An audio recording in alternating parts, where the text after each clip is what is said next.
And let's see, I'm going to be, got a 2.5-minute timer. I'm going to be using my lovely Priscelli from Stonehenge as our cue. I am so grateful everybody is here.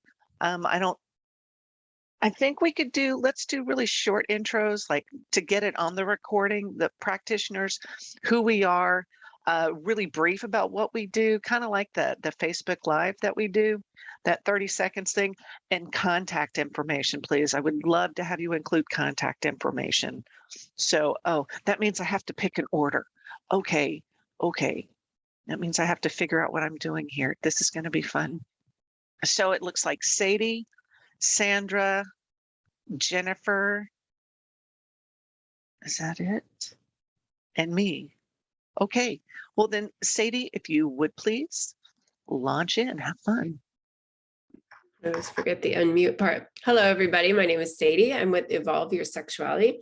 I'm super passionate about supporting women to clear unhealthy and limiting belief systems and emotions from their energy body, physical body, mind, and spirit, especially as related to the extremely distorted views and beliefs surrounding sexuality as inherited from our patriarchal and dogmatic religious systems. You can find out more about me and my offerings at www.evolveyoursexuality.com. I'm looking forward to the night. Thanks, everyone. Thanks, Saidi. And Sandra. Hi, I'm Sandra Jeffs, and I work with Theta Healing, Soul Essence Awakening. Excuse me. And what I do is, as a clairsentient person, I feel, hear, see things, and I assist people to release stuck emotions which are holding them back. Our emotions are what manifest what we have in our life. If we have stuck emotions, they're no longer in our highest and best interest to keep. So getting rid of those things first before I start working on the belief system and the past lives is really, I found it has been really helpful and critical for fast shifts in life. So I love being of service, and I love giving people tools to take away with them to use in their own life so that they're not hooked at the hip to some healer. So that's me. Thank you, Sandra. And Jennifer. Thanks. Hi, I'm Jennifer Thompson, and I am a DECU certified practitioner. And DECU stands for Dermal or DNA Expression Cellular Upgrade. And I help people working with the divine as well, going in to find out what programs are running in their cells, what belief systems are holding, and how that can be cleared to bring in a new identity. And that's brought in through frequency. When we're running a program that will, in our body, in our cells, that creates an emotion typically, or a fear, which creates a chemical reaction in our body. And typically when we're in a chemical reaction, it's a little bit hard to be of clear mind. We kind of go into fight or flight sometimes, or different reactions. But when we can shift that programming, shift that emotion, shift that fear, and move out of that chemical reaction to bring in a new frequency and a new identity, we can reprogram the cells and connect to a new frequency. So we have something to move into to create a new way of being. And I help people do that. And it's a pretty swift change. And yeah, so that's what I'm here for. And the best way to reach me right now, because I just, my website's a little cantankerous tonight, is DECU, DECU with Jennifer at gmail.com. Oh, thank you so much. I'm Susy Parker Goins of Blue Lightning Healing. I'm a channel, an energy healer, a guide, clearing blockages for you to help you achieve a more heartfelt life and to make source more accessible to you. I am excited to be here tonight. BlueLightningHealing.com, and you can reach me at Susy, SUSY, at BlueLightningHealing.com. I am excited to be here tonight. I'm gonna check really fast to see if I have any questions in this room. It does not look like it. So if anybody has any questions to ask, we are working on emotional healing. Um, oh my gosh, I've kind of brain cramped on it. Removing blockages, emotional healing, and how we can move forward, releasing those things that are not serving us anymore. We are taking payments through PayPal. You can text Lorelei to let her know if you've paid, because she's dropping in and out, and the chat doesn't reflect your conversation while she's out of the room. That's been something I've learned. So I guess until I see that we have a question, paid for and all, because right now she's in the other room. If practitioners, if you could please give us, like, I don't know, 2 minutes on the topic emotional healing and all of the energy healings that we do, and how it impacts us, how it can impact us. And we'll go in the same order because that's the way you are on my screen. So we'll go Saidi, Sandra, and Jennifer. So let's do 2 minutes, and this will be my lovely cue is my Priscelli at 2 minutes, and finish up how you need to. So okay. Oh, hey, Martha, great. We're going to run through this stuff real fast. I appreciate you letting me know, Martha, in the in the chat. Yeah, let's go ahead and let's still do 2 minutes and talk about the impact or whatever you want to about emotional healing. Thanks. All right, Sadie, you're up. And then Martha, we will get to you, darling. I promise. Thank you. Go, Sadie. Okay, hi. Yeah, I'm Sadie again with Evolve Your Sexuality. Let's see, what do I have to say? I do energy healing. I didn't mention that previously. I use sound and vibration frequency quite a bit in what I'm doing. That's really the main thing. I have found through my own path just how unconscious our belief systems are. We have very limited or limiting belief systems that are unconscious. I know I just said that.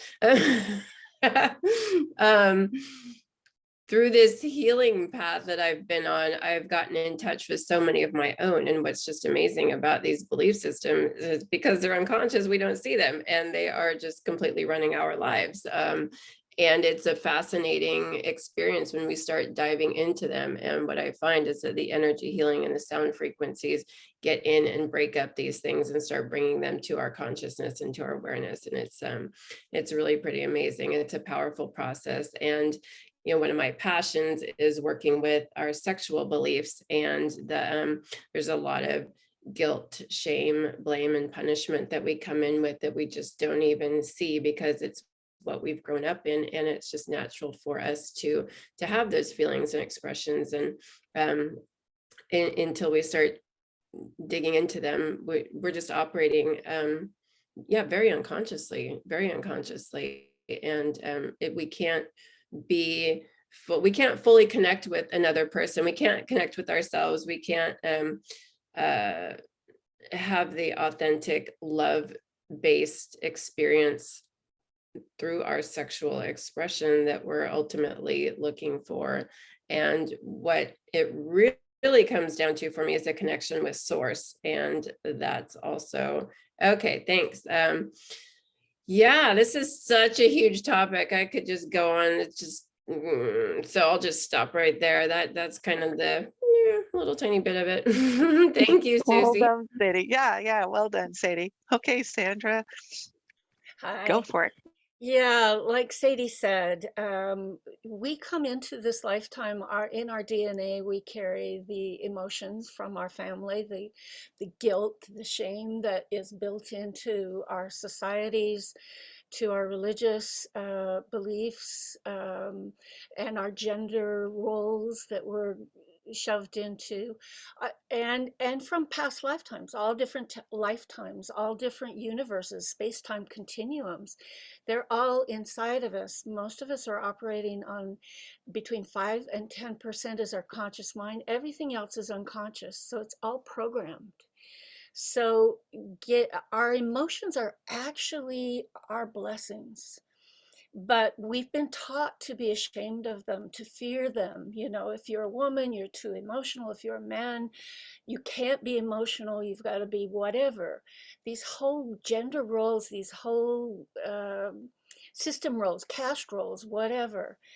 And the process that I found that is so beneficial is that when we really understand what emotion is and we honor and respect it, that's the beginning of truly stepping into loving ourselves wholly and completely and fully stepping into our light and understanding that they're there to teach us something. So, you know, recently with everything that's going on, sometimes sadness will come up for me, and I'll say, because I don't have any stuck emotions, I'll go, okay, what's this about?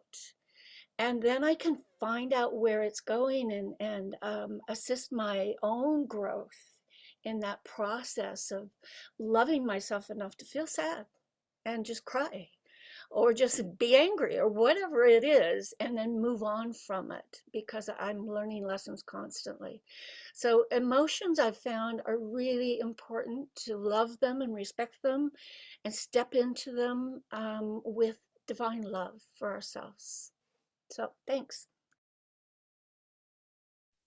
Thanks, Sandra. And Jennifer. So emotions are,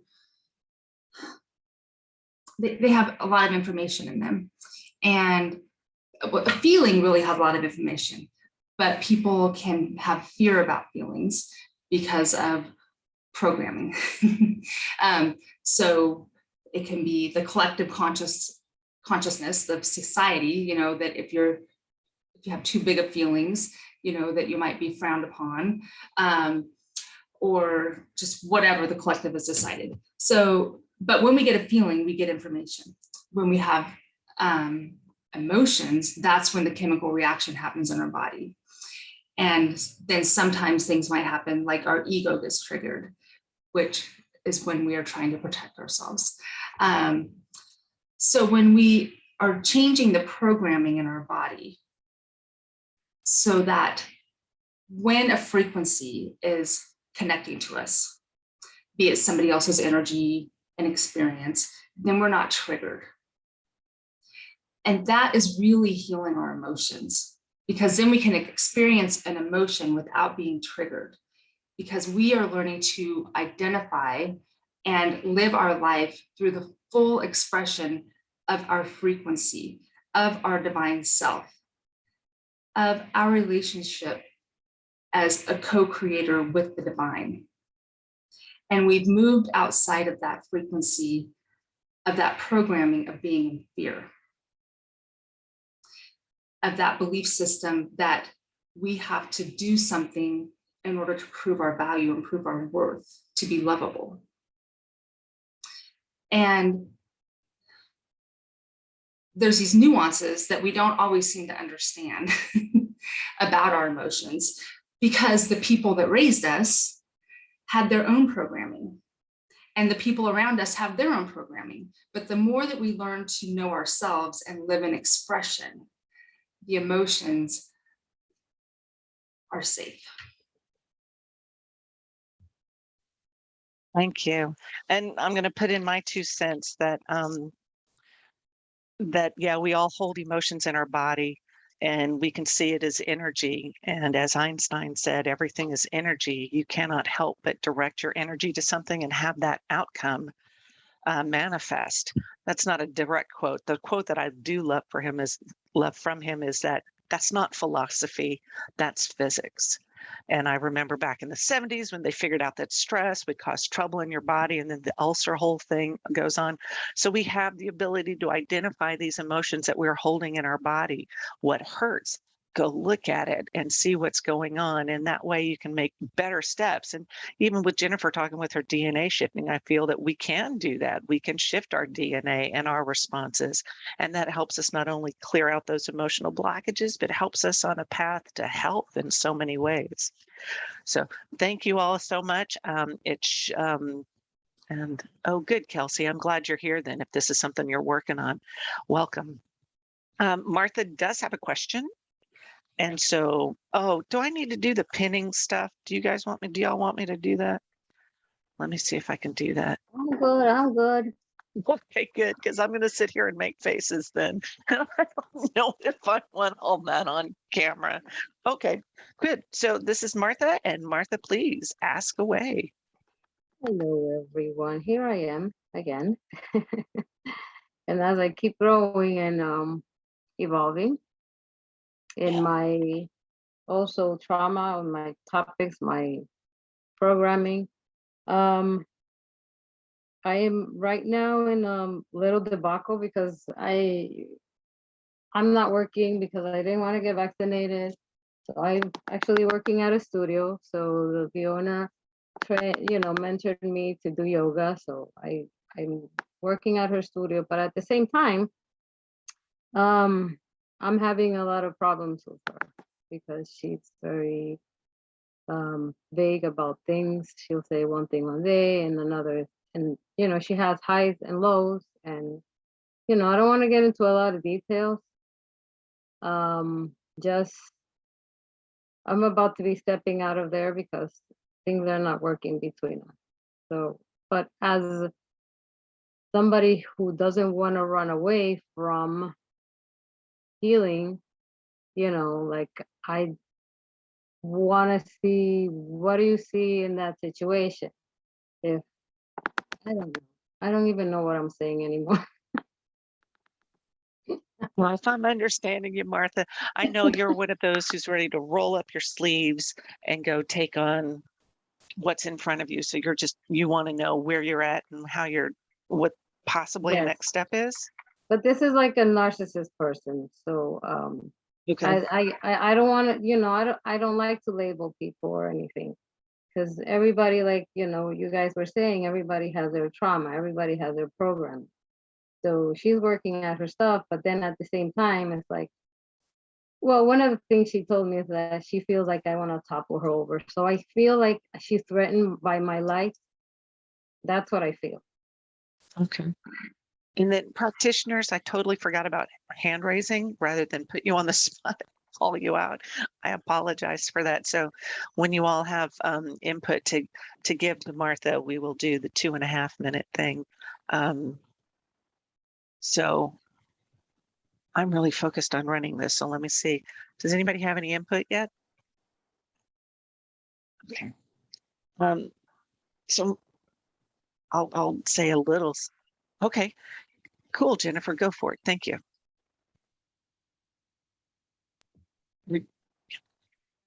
Hi, Martha.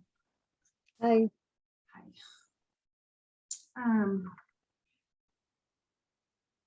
So I'm going to kind of just be general, not so much speaking about this situation, but I'm going to talk to you a little bit about you, okay?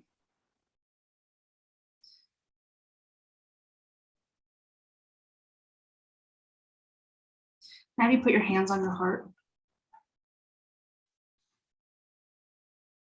I'm going to take a couple equal breaths in and out.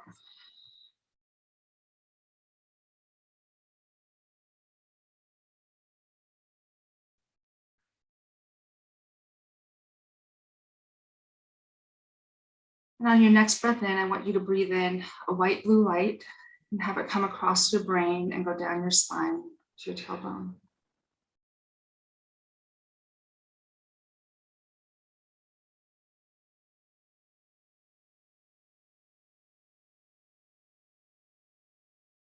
Maybe taking one more breath in of the white blue light and breathe it into your heart.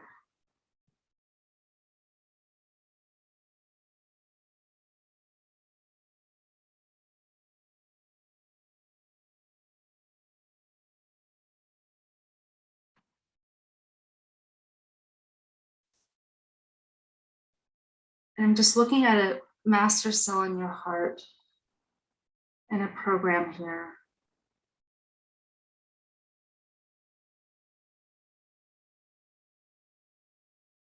And the program that's coming up is just showing me that it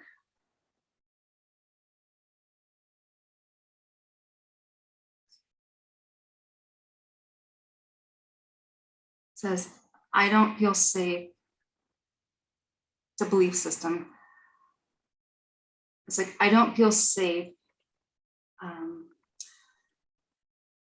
really when I let all of my power and all of my light shine. It's about being small if others don't let their light shine.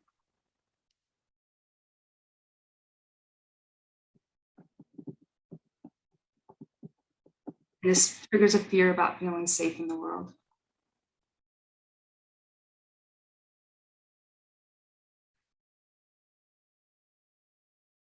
Can you feel that within your heart?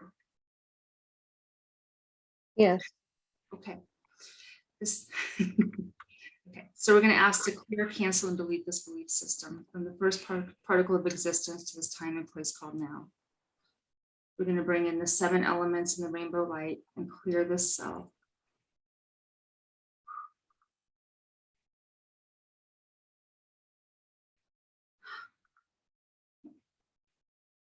And the I am statement that's coming in for you, I would like you to repeat after me. I am safe. I am safe. Expressing my divine light. Expressing my divine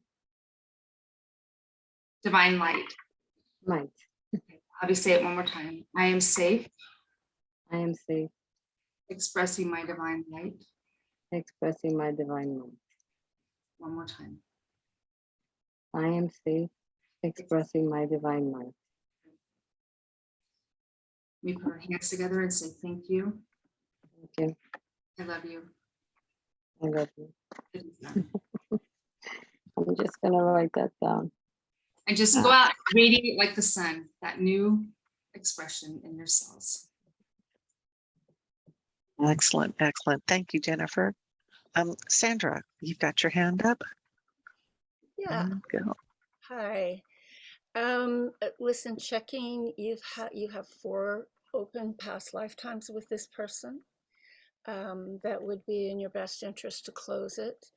But having said that, narcissists are no-win. They suck us in, and they always have nice, good qualities, but there's a no-win situation. So the only, trying to work with them is really unlikely to happen in this lifetime. But you can close those past lifetimes up so that going forward, when you encounter someone like that, you're more able to deal with it. I also heard really clearly that there is somebody in this lifetime that is similar to that. Is that true? Similar to that has some of those similar characteristics of narcissism? Yes, this person, like you said, like she gives,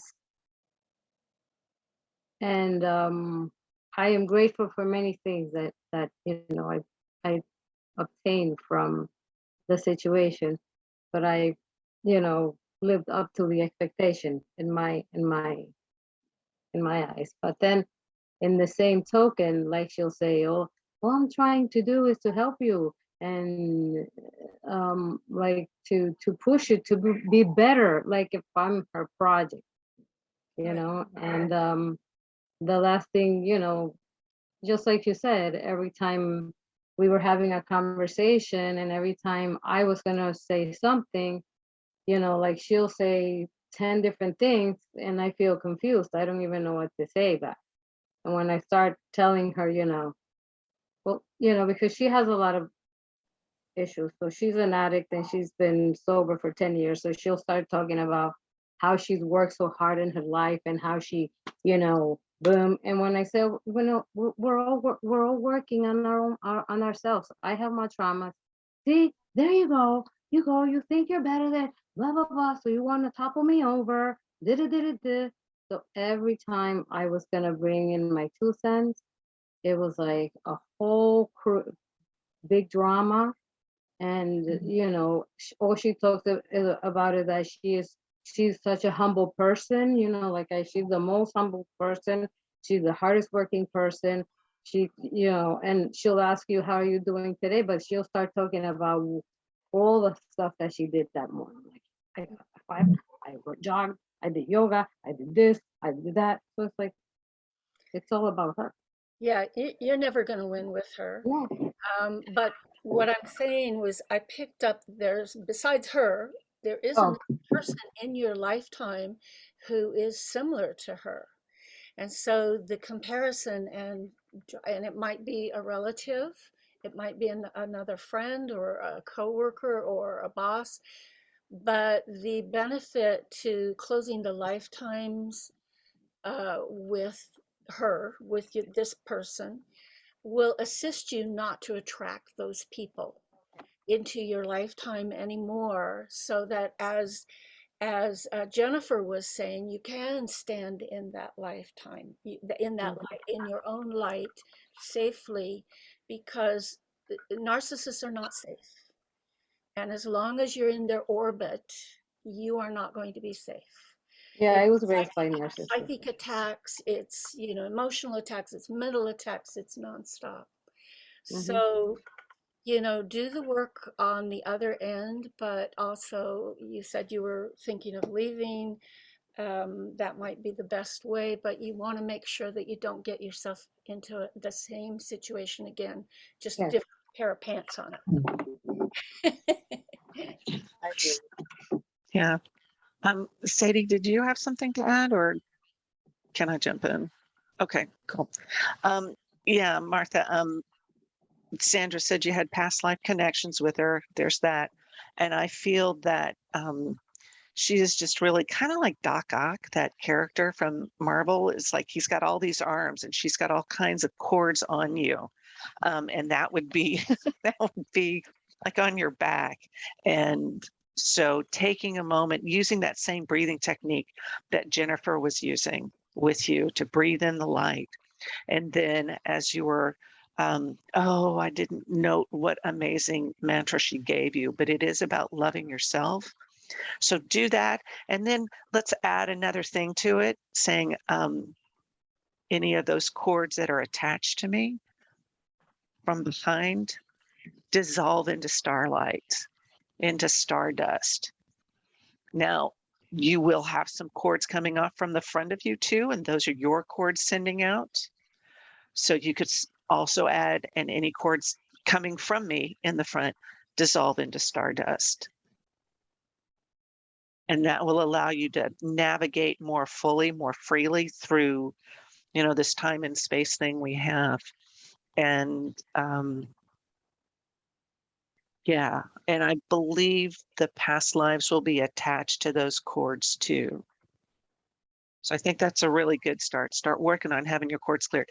Whether you do it in the morning, in the evening, when you think about it, whenever you think of it, you know, cut those cords, and that will help you navigate more, fully. They want me to say more fully through your life. Okay, thanks. I actually thought that today, that it was a past life thing. Oh yeah, and I think you can assign the cords to being to those past lives too. She doesn't seem like one who's going to go, oh, okay, I'm good, let's move on. Nah. So just keep working on the cords. You're going to have to do it repeatedly. Okay, thank you. Okay. And now Sadie does have something to add. So go for it, Sadie. Thank you very much. Well, that's funny because it's exactly what I was going to say. It sounds like some cord cutting is in order, or cord dissolving. I kind of like to use that dissolving term lately as well.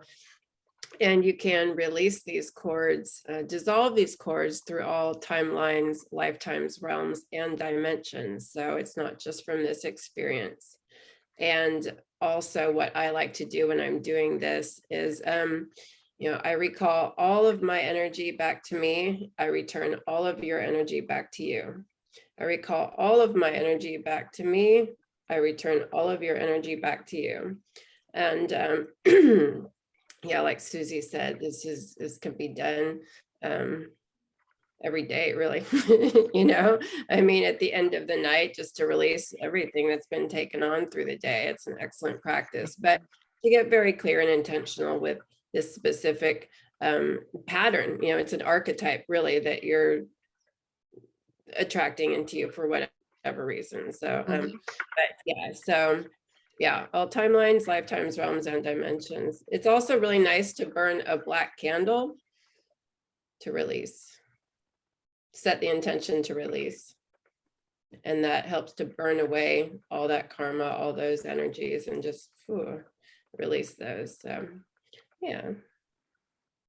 Cool. Yeah. Wishing you the best with Okay. that. Excellent. And also, I would like to say too, I'd like to add, this is something that seems especially relevant to women. We feel like we have to take on other people's stuff, and then we have to stay in it and go against what we know is right for us, and we have to be caretaking others somehow. So we're talking about belief systems here, that's an unhealthy one that a lot of us have inherited. And it goes to what Jennifer was saying about being strong in your power, set your boundaries, be strong in your power, and release. Yeah. Cool. Thank you. Thanks, Martha. Cool. Yeah. Thank you, Saidi. And you also prompted me to think of something I would say is, I am I, and you are you, and in between us is God, or source, or love, or, frequently it gets to be, I am I, and you are you, and in between us is a whole lot of source. It sounds like that's what you need to amp it up, to help her maintain that separation. So I'm gonna. Back when I did cord cutting type stuff, I would detach them and reattach them to spirit. Yeah. And then I didn't ever find I had to cut them again. It was just a one and done. It was like so clean. Even with sort of a narcissist person, because I find them to be relentless. Yeah, Really, really, when, especially if you're raising a person's frequency, because then it's like a bell that doesn't ring. They're connected to spirit. And so they're not like reaching back out then, especially if there's any vows and contracts, but. So it's like detach and attach to source. Is that what you said? yeah. It's like you cut it from you and you direct the raw ends up to source if we need to sort of circuitry kind of not even cutting image. it. Like imagine pulling it out of you, detaching it and plugging it in to spirit. And it's such a clean ending. Yeah, cool. Thank you. Love it. Okay. Thank you, Awesome. Yeah. Keep plugging away there, Martha. I know you got this. We don't have any other questions in line. Is there some sort of, I don't know, conceptual question we have? I mean, we can ask about anything. It's not just about energy healing or emotional healing, but anything really. Having worked with Saidi and Sandra before, and now becoming to grow deeply appreciative of Jennifer's skill set, let's bring it on, see what other questions we have, because right now, nope, that other question is not in this room. Are you, Ms. Marquez? No. Okay. Can I talk for a second about that place where people, Sadie was speaking about the belief system about how we have to engage our energy with other people or drop our energy with other people. I really get that starts happening at birth. Have you guys ever noticed that? Do you have an awareness of that? Like we come in and we're like this bright, shining being, and everybody around us may not be such a bright, shining being. And so we drop our energy that second because we want to be safe and we want to be loved. And so from going in full expression as a soul, as a radiant being, we pull it back in. And that is our first place that we learn to be in exchange with another being. Because so many of us, it's about how do we stay safe? How do we be loved? Or how are we loved? How do we show up in a relationship? So then it becomes noticing How am I engaging with others? Am I dropping my energy? Am I dropping my frequency? So it's just something to notice. It's not that there's something wrong with who we are. It's just noticing how our energy is fluctuating, because we are always going to fluctuate in frequency. But if we are not, or if not, shouldn't say we're not, if we are noticing that we are around certain people and we feel like we have to pull our energy back because we don't feel safe, or even in a relationship, if we let it all out, if we just let our light shine as bright as it can be, and we don't feel like we'll receive love for some reason, it's something to notice and just have an awareness about ourselves in, and then start researching within ourselves or with a healer. So just wanted to put that out there, maybe as a thought.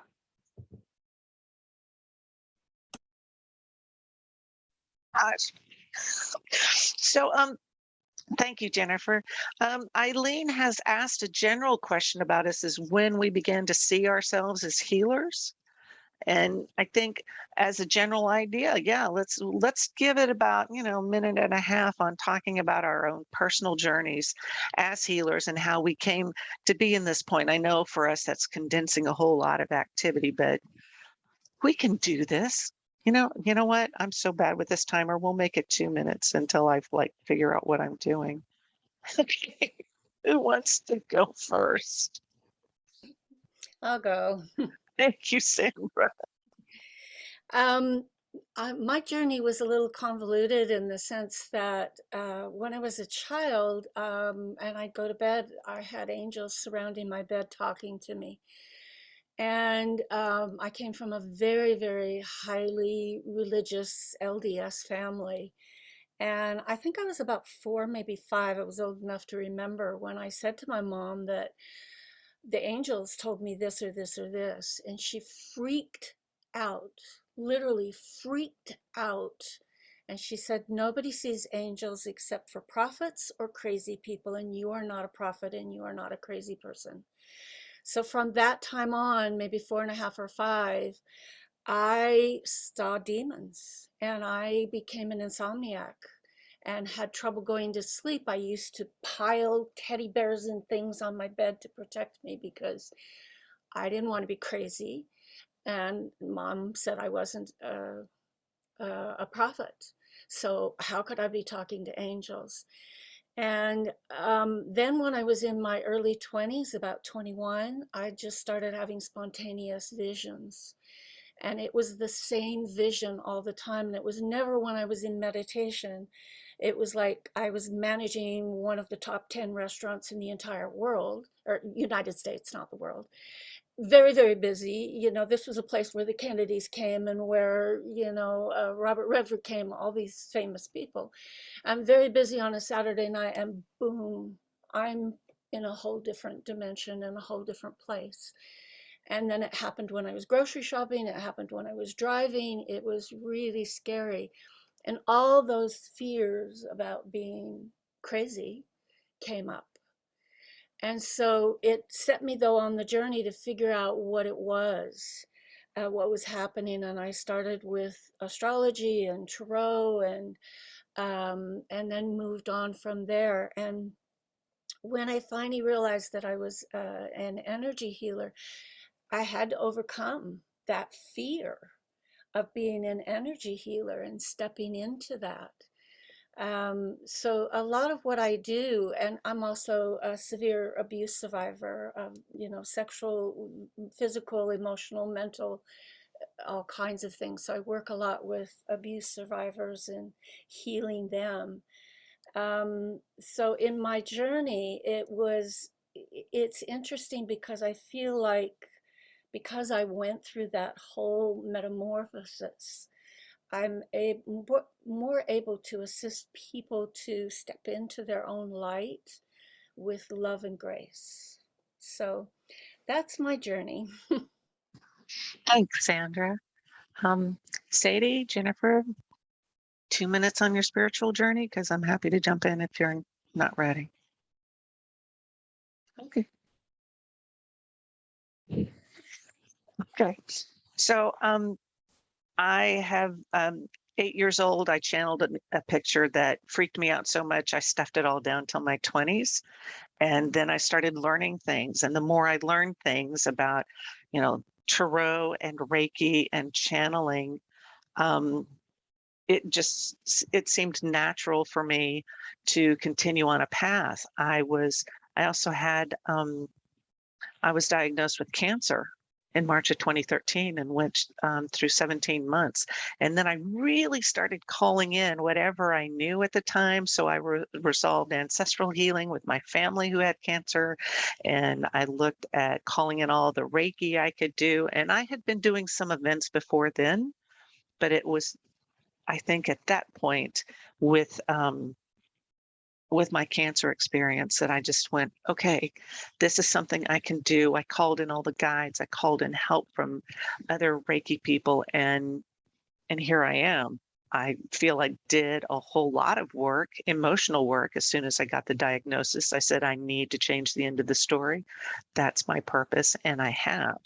So being able to apply all of the things I've learned is what has helped me to be here and be comfortable working on it.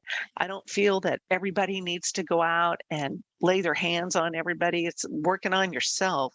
That's the primary point. And I find that most practitioners come from that point, that this is what has worked for me, and let me share my learnings with you. And boy, howdy, I am so happy to share my learnings with you, because to have this ability, this not for me, it is power, but to have that ability to listen to somebody, to understand, and then to identify some places where I can help them or what I can teach them, that's really important to me. And I feel that's very fulfilling for my soul purpose. So, and then being on these panels, boy, I tell you, I've learned so much more. It's so cool. So yeah. Okay. Jennifer, Sadie, great. Thank you, Sadie. Yeah.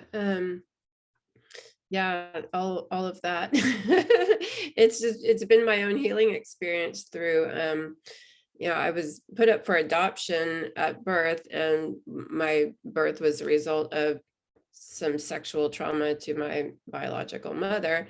And so I've kind of inherited all that stuff, and then just went through a lifetime of horrible grief and mental health issues, ended up in abusive relationships, just drugs, alcohol on the streets, in jails, going through all this stuff. And it was finally getting onto a spiritual path and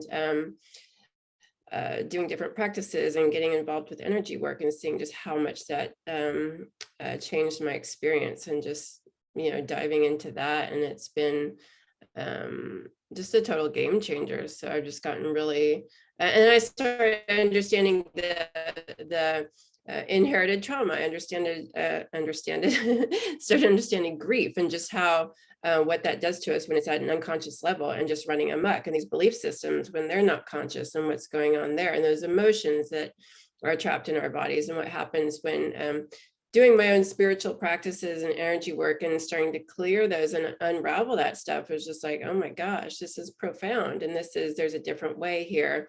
And yeah, I just got really passionate about sharing what I learned with other people, and really around our sexual belief systems, because that's such a powerful one for so many of us. Yeah, and then just having some really powerful experiences along the way, and learning different things, and getting in touch with some really crazy things like other star systems, and getting downloads and initiations and Kundalini experiences that just blew my mind. It was like, oh my gosh. And yeah, I wondered if I was crazy. I still wonder that sometimes, like, am I here?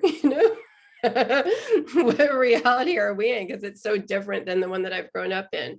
So it's just so nice to be here with you all and hearing about your stuff. Like, okay, yeah, no, we're not crazy. But yeah, it's been a journey, and it continues to go, and I continue to learn stuff all the time and get my mind blown, and it's just absolutely amazing. So Yeah, it's exciting to be finding a different way through all of this and discovering like we really can come back into our hearts and get reconnected to source and the earth and to each other and have a lovely experience of being here in this world. So 2 minutes. Whoa, that's rough. I know, trying to compress one's experience. Yeah. Yeah. Yeah. And yeah. Okay, cool. And Jennifer, I'm really fascinated to know about your path to DECU. Is that how you say it? Yep, good job, DQ.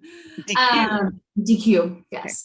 So I was sick and for about 10 years, and then I had fibromyalgia. It's a long list. I had anxiety, high blood pressure, migraines that would put me in bed. So I was in bed a lot because I was not well. I was on over a dozen medications, and Western medicine was no longer, I don't even know how much it was helping me because I was in bed all the time. But I went on a journey to find something else to help me, and ended up became a Reiki master teacher, other modalities. SRT, spiritual response technique, was the one that really helped me and got me out of bed. And I did that for years.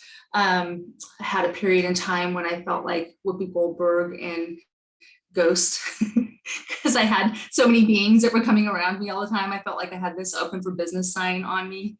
And I'm like, I don't want to be a medium. Like, this is great, thank you, but I'm gonna choose a different path for myself. So I had to do work to change how I was gonna show up in the world.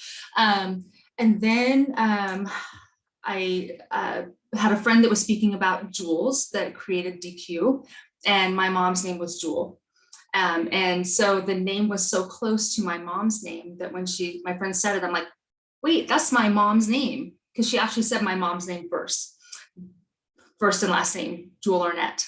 And anyway, so I had to meet her, then I learned the modality, and now I'm teaching it and doing it. And I'm the COO of her skincare line as well. So I'm pretty embedded in this and anti-aging and all of that. So, but through SRT, I was able to get off of the medications and get out of bed, healed myself. It was phenomenal. I just can't even, I have no words. I think one of the biggest things too about the self-healing and then going into healing others is, when it first started happening and I had such a change, the awareness that what it could do for me. And then it's like, well, I want to do this for all my family and all my friends, and I want to do this for everybody. And then I started learning that has to be a personal choice. People identify with what is happening in their life, and they have to decide that they want something different. And until that happens, there's not anything you can do. You can pray pretty much. But then if you're having an issue with what is up for somebody else, you have to work on yourself. So that's my tip for somebody who is like trying to find out when they're stepping into being a healer, is when you know that you need to work on yourself. Yeah, I find that having a community around you is very, very helpful. So coming to these events or that event, or I just get it under the wire here from an in-person event now that we're opening up more, to be able to connect with those folks around you and understand that there are going to be some folks who don't connect with you on that healing level. That's my question. The naysayers, how do you feel, or how do you cope with those? Because there are some I'm just like, oh, you're gonna crucify me or whatever, and so I've got to shift. And I don't know. I'd like to get y'all's perspectives on that, please. I'm happy with that question. Okay. Okay, Saidi, go for it. Thank you. Yeah, I've just had to get really discerning and selective about who I share what with, and try to surround myself with people that are going to be supportive. I know it's a really strange experience, like being around my family. I absolutely cannot be myself with them. I have to be at a certain level. You know, if I talk about certain things, they're going to think I'm nuts. So, and I can just feel it. I feel it in their energy. I feel, you know, most of us were empaths. We can feel that, you know, so it's just, I know it's no, I connect with them where I can, you know, and at the level that I can. So, and I think, you know, part of those belief systems we're talking about here is we don't need to connect with everybody. We don't need to be liked by everybody. We don't need to relate to everybody. You know, we surround ourselves with people that are at our same vibration. And, you know, where possible, of course, we're in this world, we have to work with, you know, all sorts of different frequencies. But, you know, for the most part, we really do have a lot of choice of where we want to spend our time, you know, and that's a belief system. When we think we don't have a choice, we do. We have a lot of choice. We have a lot of power. So we can organize our lives to be around supportive experiences and people for ourselves. So that's what I've done. It's been a journey, you know, learning how to do that and feeling confident in that, like, okay, here's how I want to be, here's how I want to spend my time, here's who I want to surround myself with, and just being confident enough to do that and taking control of my energy. And that's a big part of what I'm passionate about supporting other people to do too, is taking control of their energy and knowing they do have power. They can make choices to surround themselves with what's going to support them to be in their higher self and in their power. Yeah. Okay, cool. I have found that the people I've been most closed off to is my family. And then I found out my husband's like, no, I tell everybody what you do. It's like, how do you know? So yeah, communication, confidence, that's a big part of it.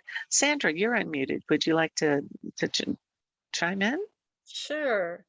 Okay. You know, I spent 23 years in traditional university situations and a lot of judgment about what I do and who I am. Also, my family, I have some stepbrothers that were evangelical who labeled me as Satan for what I do. And my Mormon LDS family sees me as going to hell. So this was a big issue for me to overcome. And so I spent probably the first, because I started the real journey when I was 21 years old. I'm now 70. So the first 30, 40 years I spent not speaking up unless I knew it was safe to speak. And in the last 15 to 20 years, I've realized that I don't have to speak at all. All I have to do is step into that divine light that I am and be it and shine it. And once I started doing that, I found it didn't matter. I don't have to tell them everything because it's going to freak them out, but they recognize that I'm coming from a place of divine love and divine light, and that they can stop feeling threatened by me. So that's where I'm at now. Is if somebody's a naysayer, I love naysayers. I just give them so much love for where they're at. Who cares? You know? Anyway, that's Moved. Jennifer, yeah, would you like to share? Yeah, it was challenging for me at first with the naysayers, and yeah, my family doesn't understand me at all. I used to have a sign that said, I wish I could relate to the people I'm related to. We're here. But I'm over that now. I'm not worried about relating to them anymore. But I think for me now, it's, you know, I am discerning about who I choose to spend time with on a social level, because I can, for the most part. But there's when I'm with people that maybe are naysaying what I do or what I have to say, I become aware that a lot of their reaction is coming from programming. So it's triggering fear for them. And it's not me. It's them. So if I'm being triggered, then that is for me to look at within myself if I become triggered about it. And so if I have the moment right then to look within, connect with my divine, and I can, transmute the frequency right then by bringing the divine in, or if it's something like, okay, note to self, I need to work on this when I get home. And I can be in private because it's too much right then. The emotional response is too much. The chemical reaction is too much within my body in that moment in time to have a clear head. So it just depends on what's happening in that moment. But the first place that I go is that this is their programming meeting my programming, because we're having an issue if I'm being triggered by somebody else's naysaying. Okay. Yeah, and bringing in the divine love, of course, especially in that moment, because it's always the three of us. It's the me to the you to the we to the unity. So there's three. It's the divine's always there. The divine in me, the divine in them, the divine holding the container. Cool. Thank you. So Lisa has a general question. And so it sounds kind of pretentious to say I'm going to allow it, but yeah, Lisa, please bring it in. Hi. I just happened to get invited to this group just a little bit ago, so I'm not really prepared. So anyway, forgive me. I'm trying to figure this whole system out.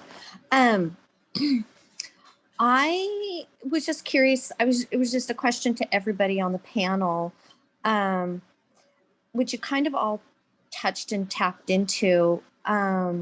Being a person that was very raised, very conservative and Baptist Christian, a certain American way. And then come to find out like there's other people, that you've kind of like always had these questions and things didn't quite make sense. And you'd like, there's just different things in your head go along as I became 53 years old. And now I just realize it's not quite what I thought and what I was taught. And now I'm realizing that there's some other avenues of, and I don't even know the right terminology and say, but anyway, the stuff that you guys are all talking about, it just totally resonates with me. And a couple of my friends were able to really talk about this. But generally my family, my kids, my husband is like, I can't talk about them. They think I'm bonkers, I'm crazy. So I just wondered, like, when did you just finally like, you know what, I'm just going to keep going down the rabbit hole and I'm going to keep researching and looking. Hello. I'm on the phone.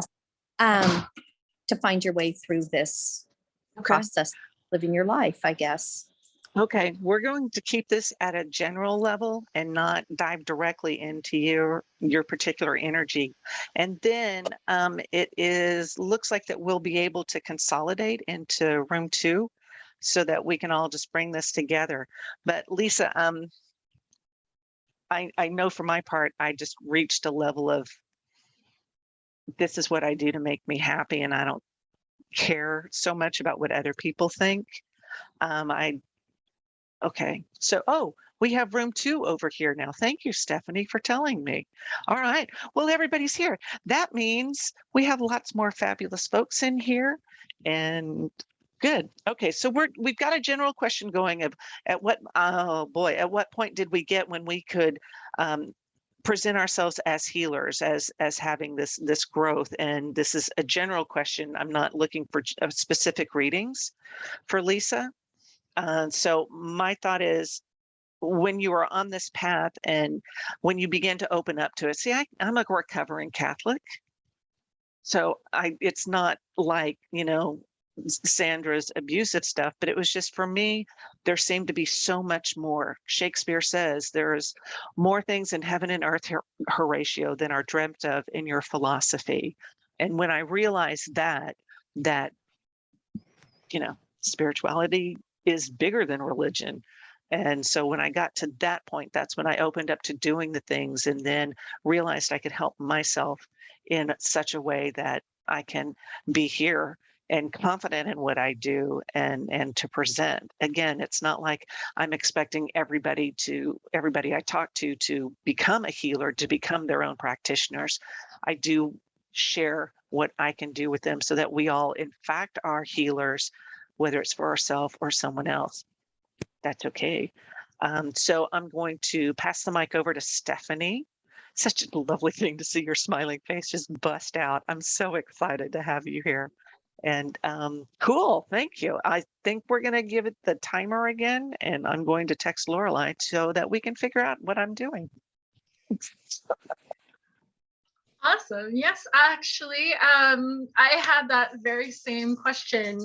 When is it right for me to step into my gifts? When is it right for me to just say, this is who I am, this is what I want to offer the world, and I am standing in that power? And so I think the trigger really for me was through meditation. It was through asking questions like, what should I be charging for this service? And how can I really serve people and serve myself? Where are these gifts? How do they fit into the world? How do they fit into my life?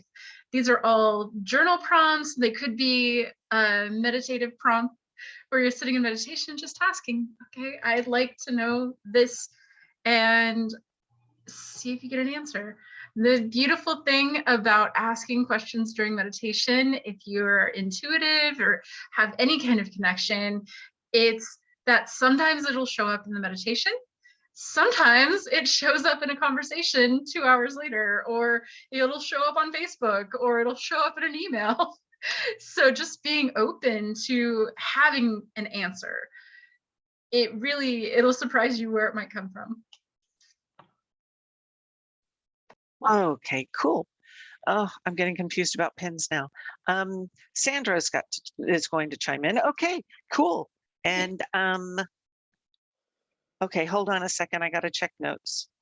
I can look at that for just a minute. So, okay, Sandra's going to come in, and thank you so much, Stephanie. Go. Yeah, about 35, maybe 40 years ago, I was fortunate to be at a conference and hear this woman talk about her journey. And it wasn't a spiritual journey, but she talked about her as an entrepreneur. I've taught a lot of business and English and whatever. Anyway, she talked about she made her goal every day. How can I add value to the lives of those around me? And I took that on, of how can I step into the world today to add value? And of course, you first have to add value to yourself. You have to love yourself and be kind and take care of yourself. And then how can you add value to the lives of others? And the added piece that I got along the way was from Don Miguel Ruiz, who wrote the 4 Agreements and the 5th Agreement. And the 5th Agreement is to listen, to really listen, because I don't have to jump in. When I first started seeing auras and feeling the energy in people's bodies, I could tell that they were sick here, they were here, and I would tell them. And I really learned very quickly that it just triggered them like crazy. They didn't want to know, and then they didn't want to be around me or talk to me because they thought I knew everything they were thinking. So I learned to temper that and to turn off my empath abilities, to stop seeing auras and turn them on when I want to. But I also learned to listen. Just keep my mouth shut and listen to the energy that they're sending me, to the words that they're saying, to their body language, and then put it out there on an energy level of how I can be in service to them in whatever way. And sometimes it's just like silently. I do this all the time when I'm in the grocery store. I just say a silent blessing to all the people I meet. I bless you with peace, prosperity, health, and happiness. And I just walk around the grocery store. By the time I've done it to 25 people, I'm high as a kite. But I feel like that's one way that I can be of service without being intrusive in their lives. So for me, it's all about adding value. in whatever way I can that is respectful and honoring that person, that human being. Cool, cool. Thank you. I like how you talk about going in and blessing everybody. I find myself humming light language now, just wherever I go, however it's supposed to help. So anyone else would like to talk about where they got to that point? Of course, I have to remember what point we're talking about. I apologize. I do not multitask well at all. Okay. Yes, Susan, please. Thank you. Thanks. One thing that really stands out to me is that saying about the caterpillar and how the caterpillar, it was more painful to the caterpillar to remain in his, cocoon tight like a caterpillar than it was to expand and become the butterfly. And that's kind of what happened to me. I kept myself small. I come from teachers and accountants and engineers, and this is, you don't do this kind of work for real. Where's your real job, right? And so I kept myself small, and I did the corporate thing, and I worked in a school district as well, but I physically started to feel ill. That butterfly wanted to burst out of the cocoon, and I started, I had kind of a health crisis, and it got to the point where it was harder for me to live this life that I was supposed to live than to branch out and, go, hey, this was great, but this is what I need to do now. And I'd see people, doing, and I just knew that's what I'm supposed to be doing. That's what I was meant to do.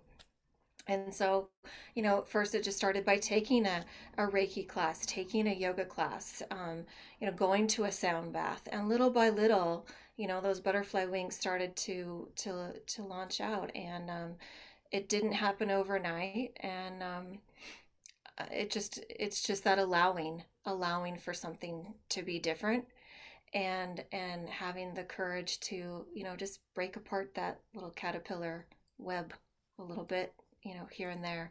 And it started for me too really small. Like one day I was teaching a yoga class, and I brought one of my bowls, and I started to play the bowl during Shavasana. And people are like, oh my gosh, that was gorgeous. Can you bring those next time? And then that led to a sound bath. And then that, so a lot of times it just, it starts with something. And once you just get out of your own way, and it's amazing how it just, expands in its own divine way. Yeah. Okay. So I'm finally catching on to this. We do our own healing, energy or emotional or otherwise, and then that's when we're able to open up and to do this stuff. So, okay, I get it. Okay, Kendara, please. You're next. Thanks. I keep getting the words to tell you that you already are a healer. And as you keep doing it more and more, it'll just be natural for you, and you're doing it, and you don't even need to worry about the word presenting, because you are doing it now, and it'll just manifest as you do it more and more. So that's my take. Yeah, it does take practice. I don't think we all need to be able to bend over backwards or whatever that, be all kinds of yogis, but having that confidence in oneself to know that what you're doing, and actually having successes. Every so often you go, oh, that's cool. That doesn't trigger me anymore, or something like that. So having those reminders that the healing does happen really helps to propel somebody along the way. So anyone else have a question? We're looking at general questions now. Hey, great. And Yeah. there's Lorelei. Yay. Yeah, I put the info in the chat again if anyone wants to pay to ask a question. So there's so many practitioners in this room. We would love to dive into a deeper personal question with you if you are interested and willing of that. And just be sure when we're answering, if we go deeper in your life, right, you ask this and we go deeper than you want us to go, or we talk about other topics that you don't want us sharing about here, please interrupt us and let us know. Yeah, so right now is an opportunity to get feedback from so many practitioners focusing in this area right now. We'd love to answer your questions. We're talking about general questions as we're waiting for someone to leap in and to to want to ask a question that we can go deeper in. We have 2 panels happening right now. We have this one on emotional energy healing and belief shifting, and we have mediumship happening right now too.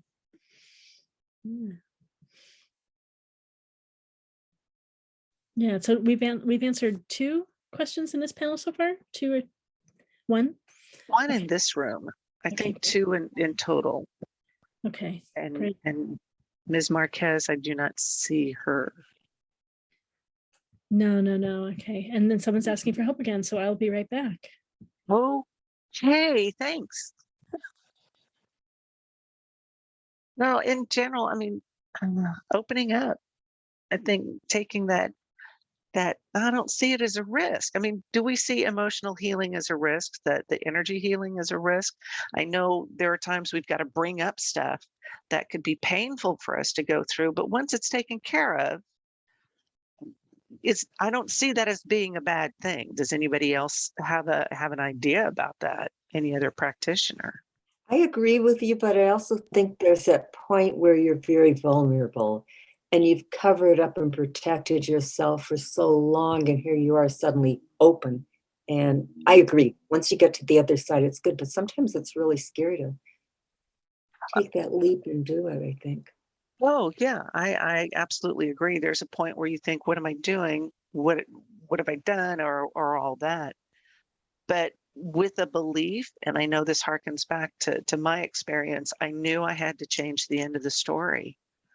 And having that as my anchor, as my grounding point, I went through a lot, and everybody around me sure did too. But we got through it. And I think holding on to that core belief that we do have this, we are going to get this, we are going to get through it, and we're not alone. I think that's the biggest point for me, is understanding there is a community around us. So those of you who are starting out on your journey, you're not alone. You've got all kinds of support, not just here in this Zoom room, but in the ethereal realms, in the other realms. So, oh, good. Hands are flying up. Yay. Okay. Jennifer and then Susan. Thank you. Yay. I think one of the benefits to being in events like this is when you're in reflection with other people that hold similar beliefs, especially other healers, because we have been letting go of old belief systems and doing our work to clear our traumas and healing old wounds, and just doing our work within. So we're more clear about who we are. And so when we're in reflection then and saying, what is this like for you? Or what was your experience? And we're open to one another. We're not being met with somebody who's holding the programming. Oh, you hear you're divine. Oh, well, you're probably a prophet, or, something's wrong with you. You're crazy, right? So then we feel more safe and respected and can expand our consciousness. So I just wanted to touch on that these are great places to continue to evolve and expand and ignite what exists within us already, and remember who we are, who we came here to be, the light workers and the way showers and the change makers. Yeah, absolutely. Thank you, Jennifer. Susan. Yeah, I love what's been shared so far, and I like that being honest. When we're doing this healing work, we have to be almost like radically honest about where we are and how we feel, and just hold space. We hold space for others, but holding that space for ourselves, and meeting ourselves on that path. Mm-hmm. And knowing that, like others have said, that nobody can do this work for you, but you don't have to do it alone. And but you have to, in order to heal it, you got to feel it, right? If you didn't know that you didn't feel that you cut yourself, you wouldn't know to put some ointment and a band-aid on it. But once you put that ointment and the band-aid, then your body knows how to heal. You know how to heal these wounds. And reaching out to others along this journey to help you and support you on that can really be beneficial. but we need to honor and be honest, that we've got that cut, we've got that wound, in the first place. And is it a risk? Well, maybe it might not feel so good sometimes, but there again, we can't heal it if we don't feel it. And if we're stuffing it, and not acknowledging it and being honest, then that's going to show up in migraine headaches or back pain. It's going to come to, you can only stuff it for so long. It's going to come up somehow, some way, eventually. But then to know that there are people, these panels, us as practitioners, people in your own personal lives, that are there to help you. You don't have to do it alone. Excellent. Thank you. Thank you. Let's see. Daniel Steinmetz has got a general question he would like to propose. Daniel, would you like to unmute and share? He's a fabulous person in and of himself. So, Daniel, if you would please ask your question. Well, sure. I was actually, I got one foot in the kitchen, so I'm mostly listening in, but I can pop in.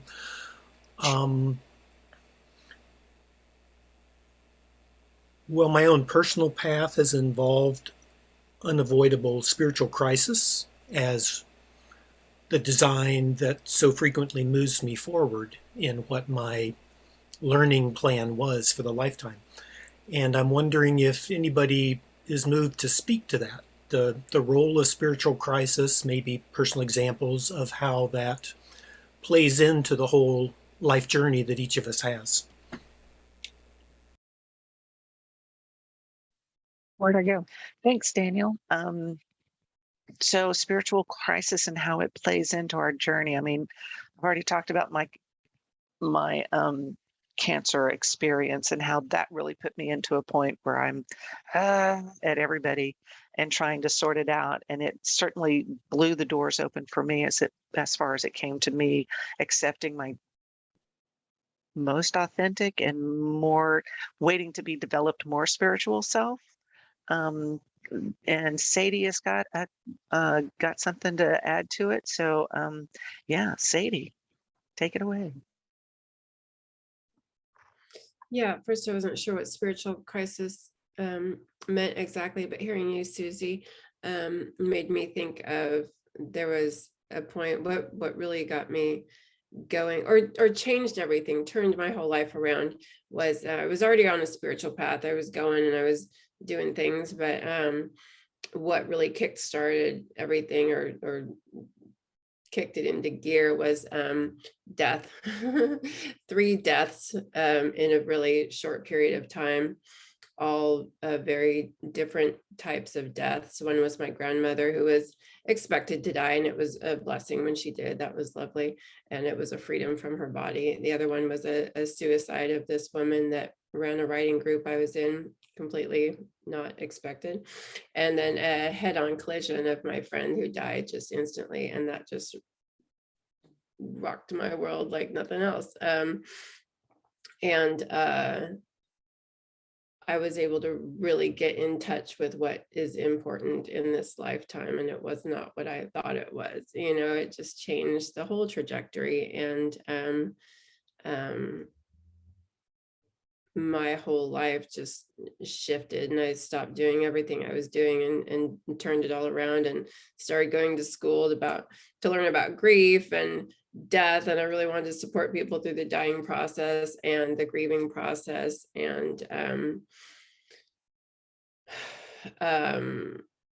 which got me in touch with my own grief, which is what helped me understand my entire life. It's just like, oh, it's been a giant grieving process. But and that, I guess I don't just rambling maybe.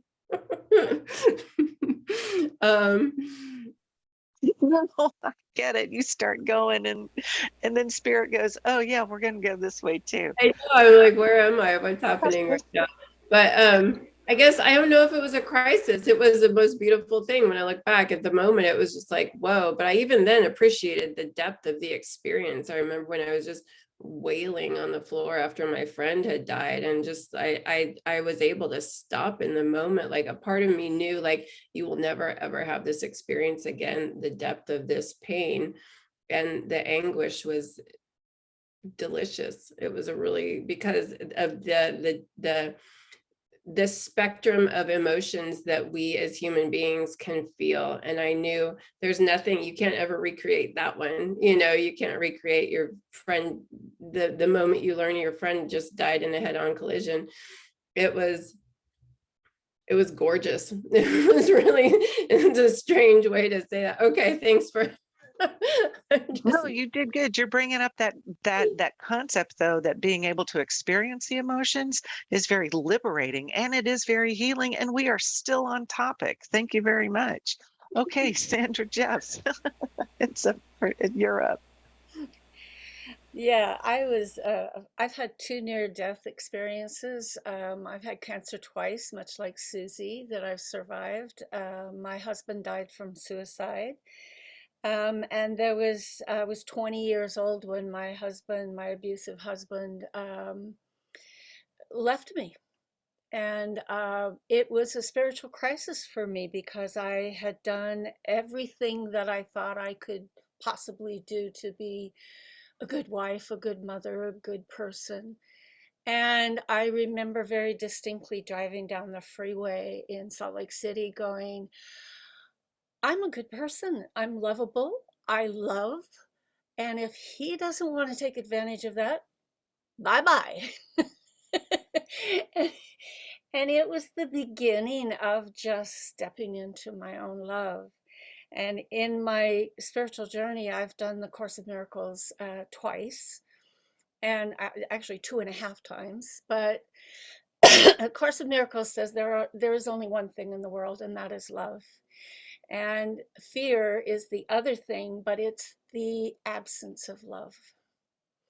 Everything is love. That's what creates the world. That's what creates everything is love. And so ever since I studied that, when I find myself in a spiritual crisis, which later on when I got cancer, as Susy's talked about, similar experience of facing this and going, okay, I've already had 2 near-death experiences. Now I've got 2 times now, the second time cancer. You know, am I going to be a victim?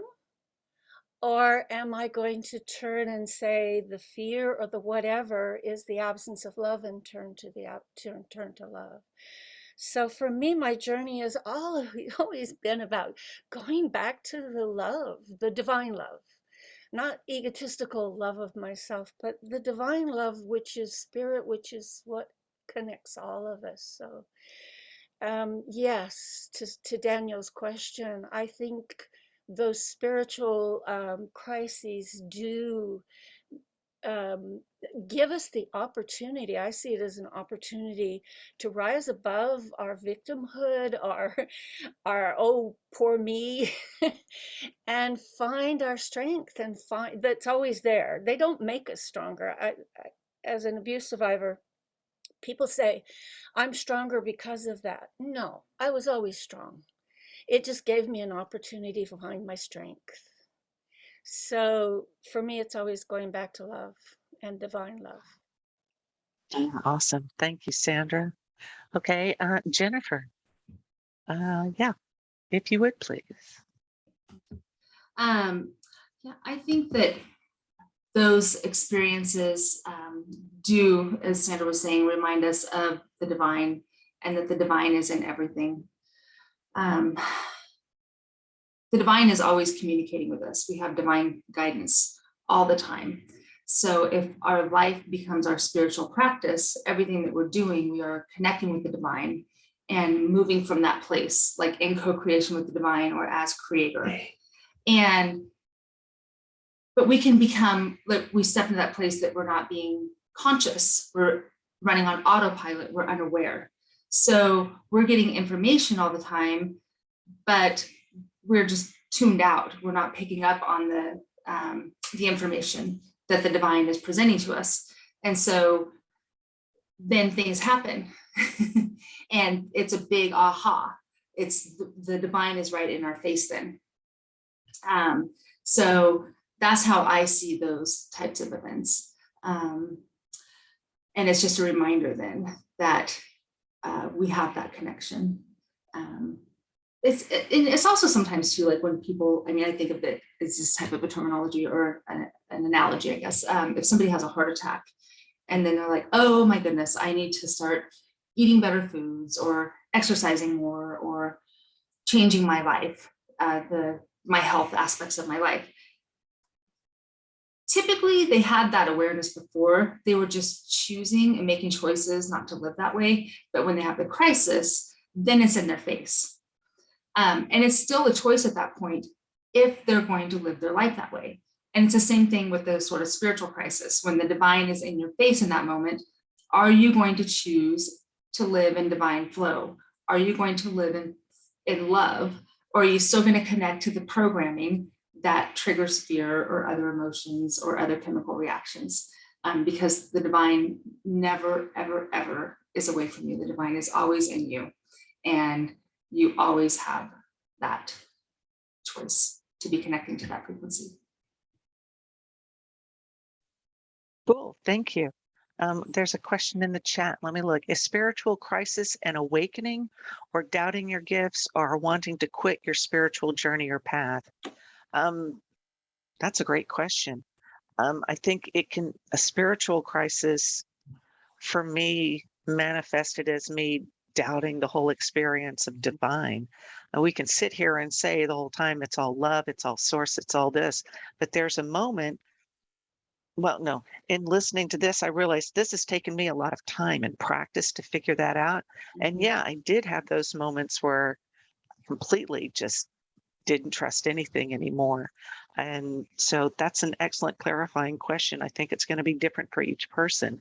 Kendara, yeah, please contribute. Thank you, You know, ma'am. for me, being an empath, I have a spiritual crisis every day. I pick up stuff, I get worried, I get depressed. I love politics and I read that. So for me, I just have to meditate a lot and remember my source. So I think a spiritual crisis can be anything. I really do. But for me, it's just getting beyond the worrying about the mundane. That's how I kind of look at it. Excellent, excellent. Thank you. Anyone else? Spiritual crisis? Yeah, they're definitely. What was that? I'm sorry. Noises outside my house. Yeah, I can speak on that because I think a spiritual crisis is when our programming in this physical world meets truth, our divine truth. And so that's when we come up against a spiritual crisis. So we can give into it and go back to the delusions, the illusions of the spiritual world, the physical world that we live in, or we can step back into the divine and realign ourselves. And I've come to the place of going, I'm always going to be a work in progress, and it's always as I forget her name now, just said, it's always going to happen. And so it's just a reminder for me to what's real. And the divine is what's real for me. And so the illusions that I have to live with and deal with in this physical world will come up and butt against the truth, the divine truth. And then I have an opportunity. I see them as blessings. I really do. So to me, it's just the truth versus illusions. Thank you. Oh God, we won't. Okay. Oh well, lost my track there.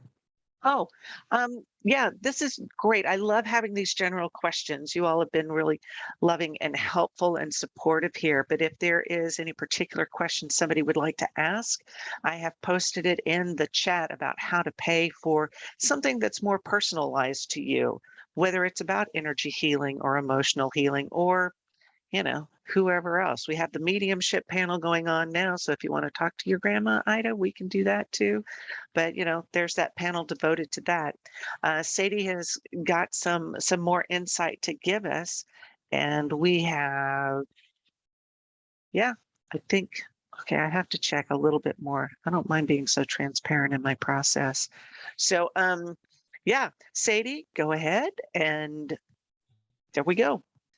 I actually had a question for the other practitioners. Since we're talking about belief systems here, does anybody recall like a particularly unhealthy belief system that was unconscious that you were able to move through, that was a real catalyst in your healing journey, that was really, a game changer for you? I think it's helpful to talk about ones that were unconscious, because when they're unconscious, we're just, they're unconscious. So Yeah. if anybody has anything. That's excellent, Sadie. I mean, because if it's unconscious, we don't know when it happened. And so I do experience a lot of folks who have been brought up, like Sandra's been talking about, and you've talked about having those beliefs put on you at, before birth even. And there are that ancestral in the ancestral trauma we get to inherit. So yeah, that's an awesome question. Jennifer. Yes, please. Okay, this was a doozy. So for years, I've had this pain in my upper back. Like I could never like totally straighten my spine, and arch back. Never really thought too much about it. I just thought it was like the way I was shaped or something. And so I went to do a healing session on myself and figured out that I was holding a belief system in my spine that in order to be loved, I had to take on like pain or energy from those that loved me. So it was like, here's some love. So love was conditional. That was a belief system. Here's some love and here's some crap I don't want to deal with, basically. And I was holding it all in my spine.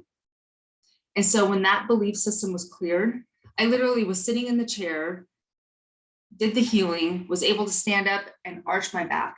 And I had never, I've been to physical therapists, I'd had x-rays, I'd had acupuncture. I don't want to talk about how many healers I had paid to work on my back, but it was completely unconscious. And it was the right and perfect time for it to come up.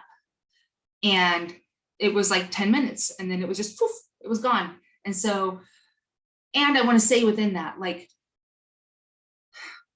I could be irritated. Like I joke about like, oh, all the healers that I work with, right? It was the time to let it go.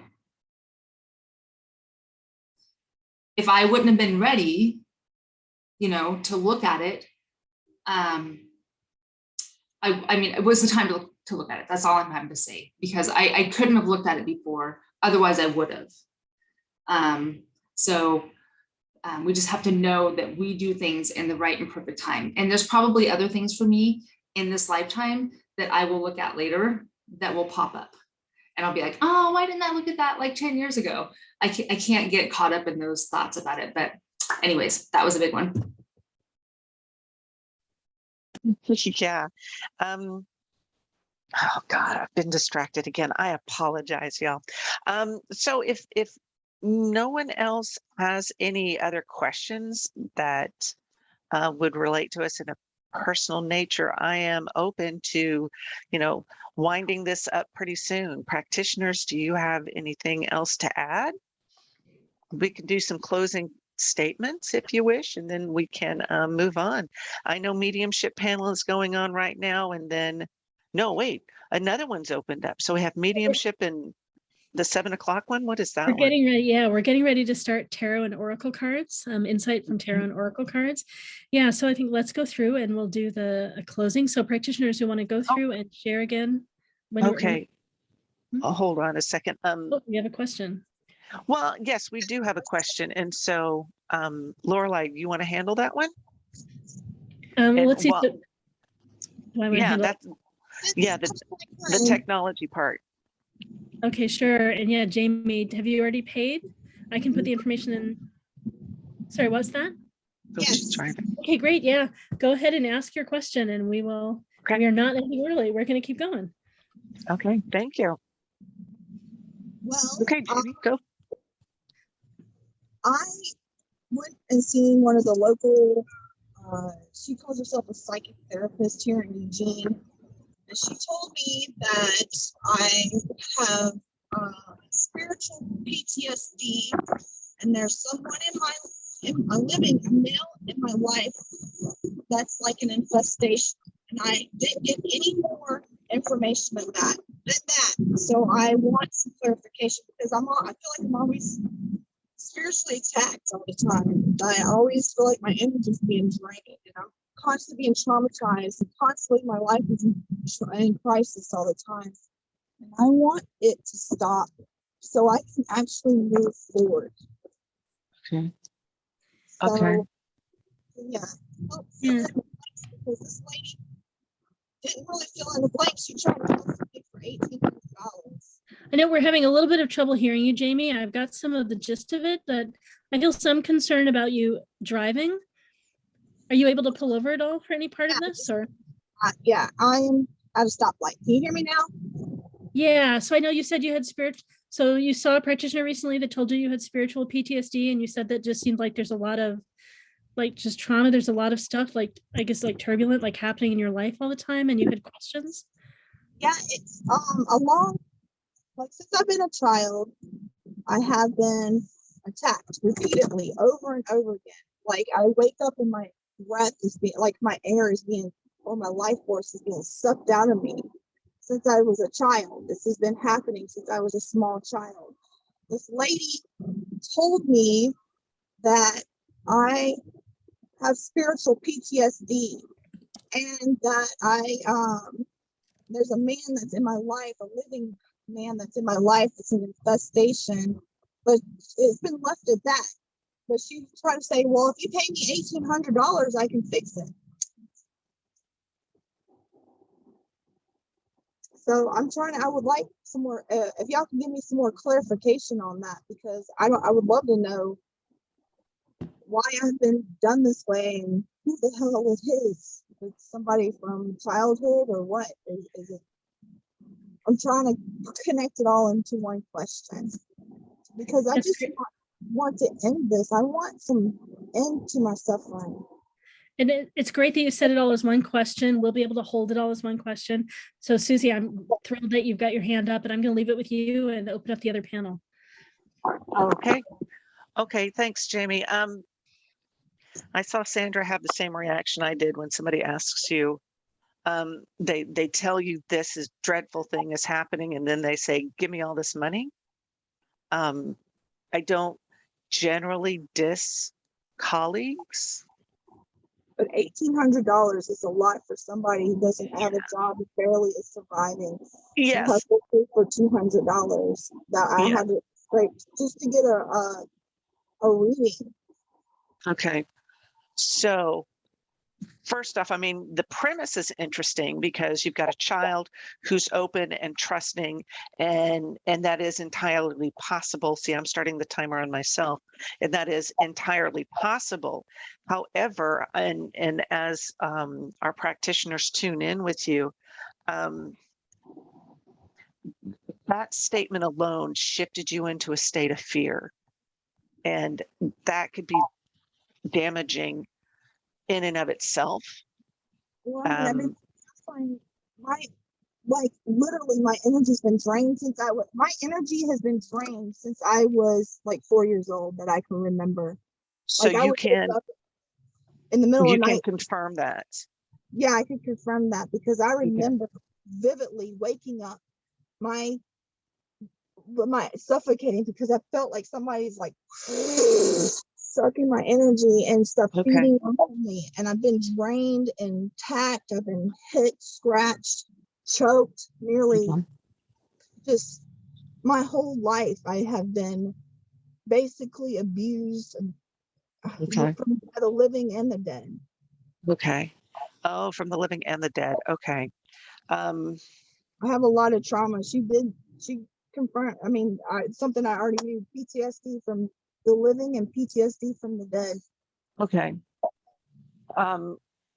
To become aware of it is really massive, and to I think at first, what I would recommend is to check in with your body to see where you're holding that and talk to the energy. Because right now I'm feeling all kinds of stuff happening on your back. So it's not necessarily over the heart, though. That's interesting to me. So energies that are attached to you on the back. Again, as a child, you were open and trusting, and to say, to be able to put words to it, that a 4-year-old can't do that. So looking at it now, your inner child, your child then is really screaming to have some parenting done. I would ask you, what could you do to help this child? Are you in a place as Jamie in the moment who can look at this and not respond like a 4-year-old would, but respond as someone who has had life experience that can give them some grounding and give them some basis of experience. So you can talk to you can talk to the inner child and say, I am here. I think the inner child more than anything needs reassurance that they're not alone, that you have them and that you're awake and you're looking at this. You may not look at it like the woman, like your psychic did, but you can look at it in a manner that would help you rewire response. You are a powerful being. You are empowered. Giving yourself permission to stand in that power and to say, this is my girl, and to work with her, and to give her that space to. I'm basically just want to know grieve. why is this continuously happening to me now. I'm constantly being spiritually attacked, constantly. Do you Even see to- that protection? I try to do it all the time. I try to sage as much as possible, but I know Sage is when for it's around. clearing. But I know Sage when is it's around because I can feel it up in here. I can feel okay. confusion and dizziness.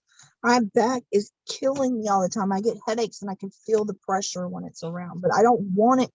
I don't want to do it.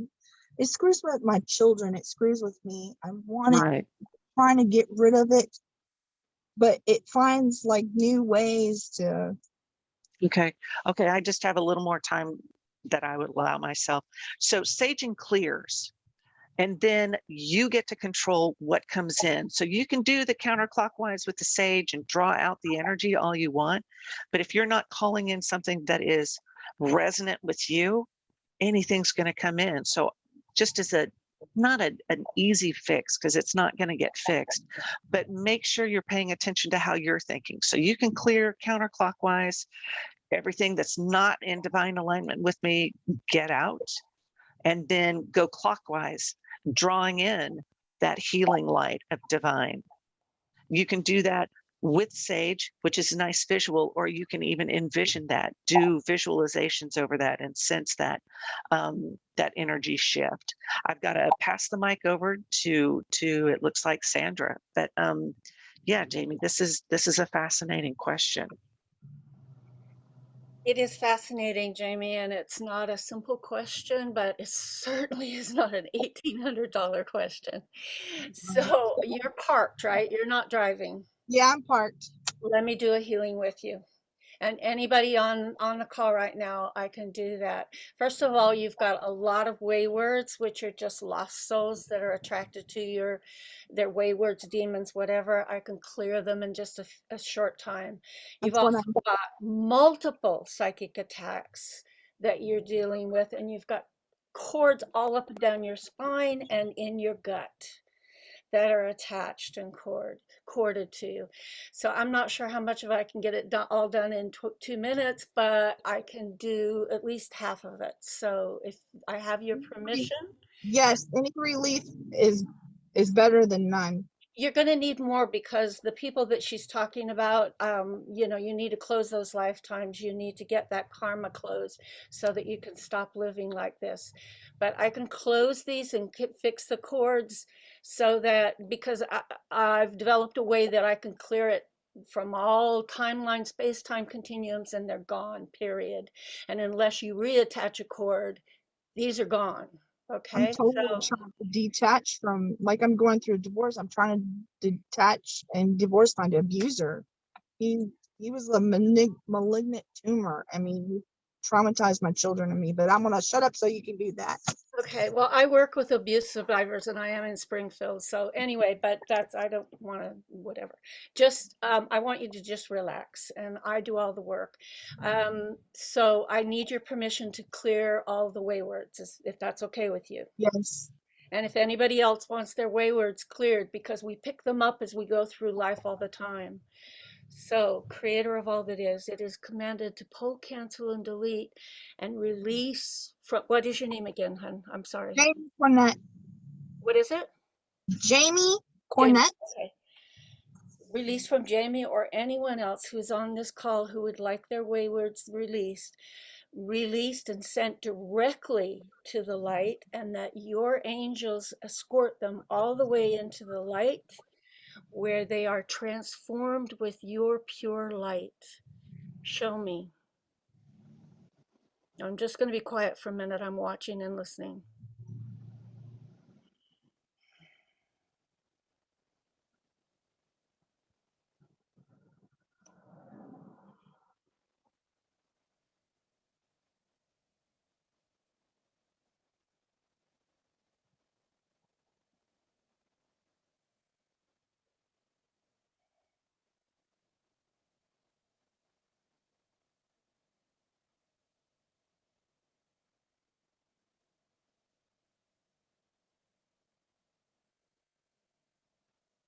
Okay, creator of all that is, it is commanded to keep Jamie as clear as possible going forward, that she is guided by her angels, by her guides, to keep her clear from having any other waywards or lost souls or demons to reattach to her. Thank you. It is done, it is done, it is done.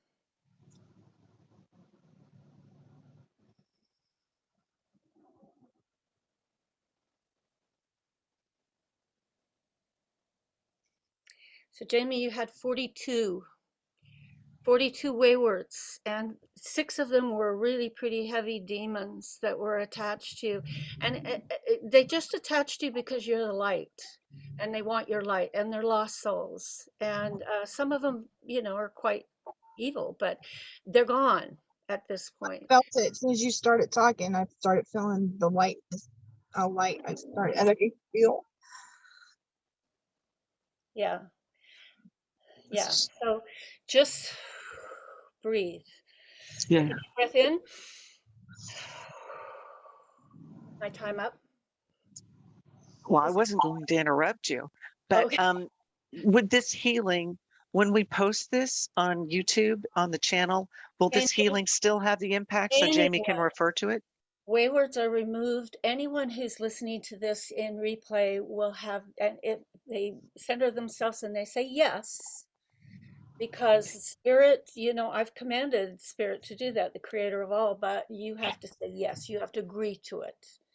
Okay. So let me get those psychic attacks removed from you, okay? And again, I need your permission to remove, Yes. I'm going to remove psychic attachment and cords, okay? Yes. Okay.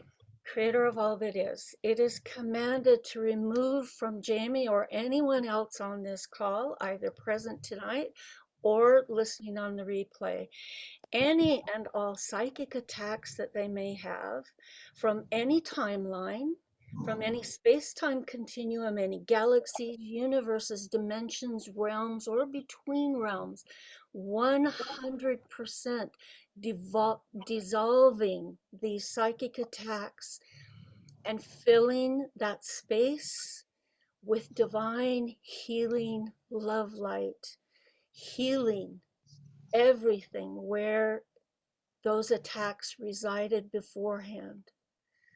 And it's commanded that these attacks, these psychic attacks, are unable to ever reattach. These exact same psychic attacks are unable to ever reattach again. They are completely 100% dissolved and gone and filled with pure white light of healing and love.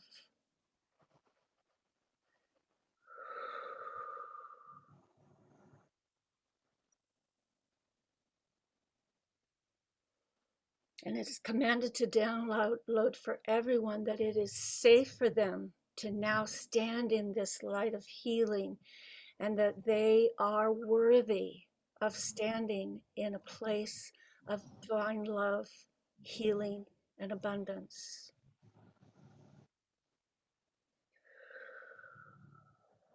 It's commanded to download that into all parts of her being, body, mind, and soul, into all 4 levels, and into every cell, molecule, and atom of her being, of her body. Thank you. It is done, it is done, it is done. Show me.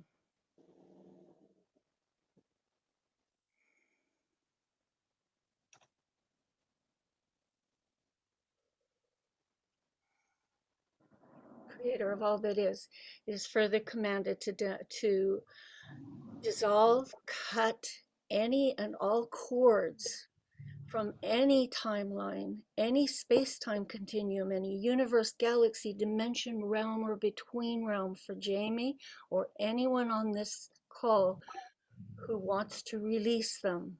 Completely cut them, dissolve them, untie them, remove the cords. 100% gone, all the way to the root, all the way back through infinity. Gone, dissolved, and filled with love's unconditional, divine love's unconditional love and healing and grace.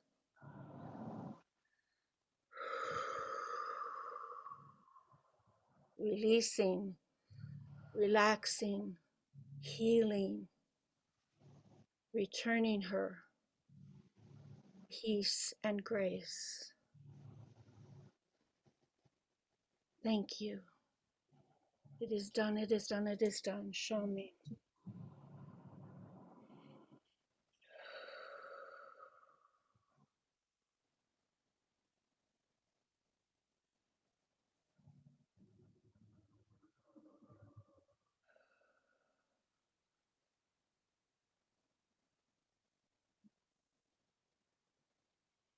Jamie, would you like to know what it feels like to be free of this, all this pain, anxiety, and these attacks?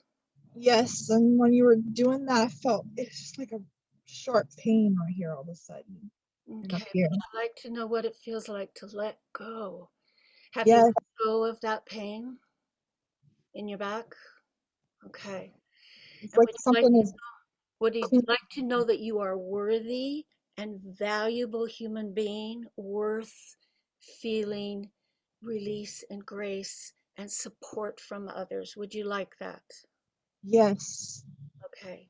Creator, download all of these into all parts of Jamie's being or anyone else on the call who would like those.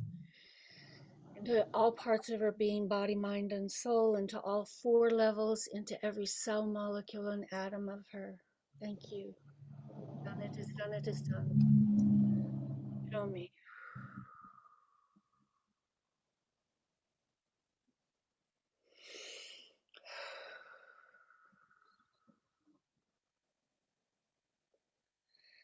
Okay, you're going to have some residual. I want you to drink lots of water.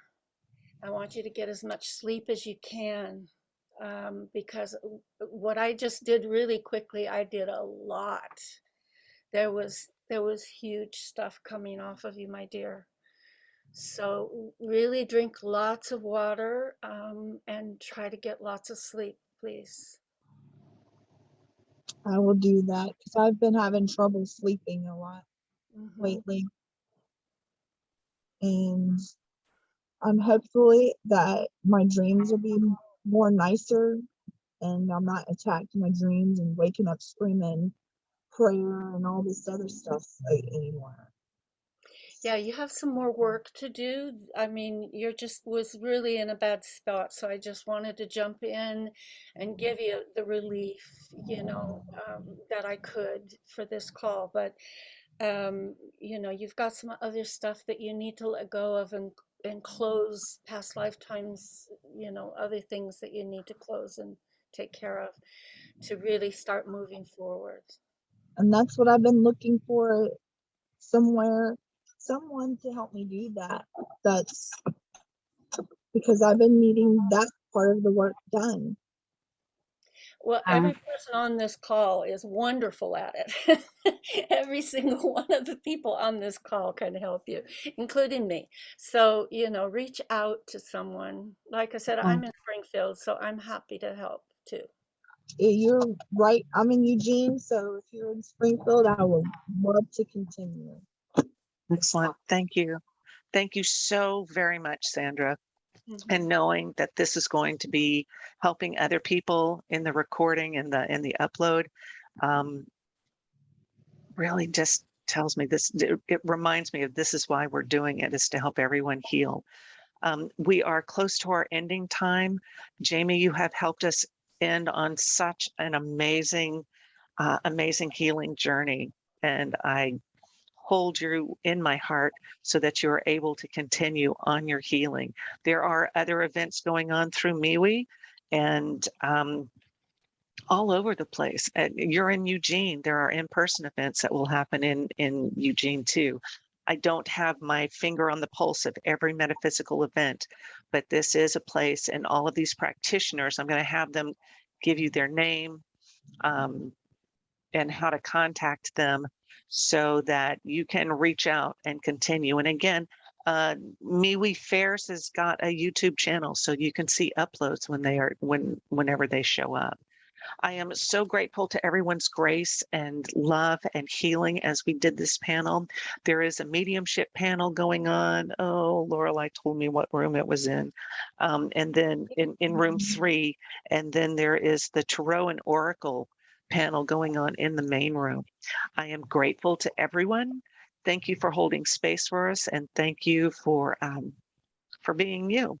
There is a link in there if you want to sign up for a 30-minute free session for if you want to be entered into a drawing for a 30-minute session with any one of us. And to get back, hit the leave room button at the lower right corner. Leave the breakout room. If you manage to leave the meeting, you can go back to joinmeweonline.com and join the fair from there. So Sandra, let's have you give 30 seconds, name, and the best way to contact you. And then we'll have Susan and Jennifer and Saidi. And again, thank you from the bottom of my heart for reminding me why this is such an amazing thing and why I know you people. You're so awesome. Okay, Sandra. I'm Sandra Jeffs, and you can reach me at sandrajeffs.com. Thank you. Okay, Susan. I'm Susan Watkins, and you can reach me at inspiredlife.service@gmail.com. Awesome. Thank you. Jennifer. Jennifer Thompson, and the best way to reach me right now is through my email at DECU@gmail.com, and that's DECU with Jennifer@gmail.com. Thank you. Thank you, Jennifer. And Saidi? Hi, I'm Saidi, and you can contact me through my website at www.evolveyoursexuality.com. Thank you so much, everybody. What a beautiful evening together. I love these things. Thank you. Yay. And I'm Susie Parker Goins of Blue Lightning Healing. My website is www.bluelightninghealing.com. And you can also reach me at Susy, that's SUSY, at bluelightninghealing.com. Blessings to everyone who is here. Thank you again for sharing the lovely healing. And I'm going to go off and cry for a little bit. Thank you. That was amazing. Take care, everyone. Thank you. Blessings. Thank you, Jamie. Yeah, hang in there, girl. You got this. Thank you. Okay. Yeah. So cool. So I try to get out of here. Oh, you're on a phone? I think you have to tap it and have that box show up.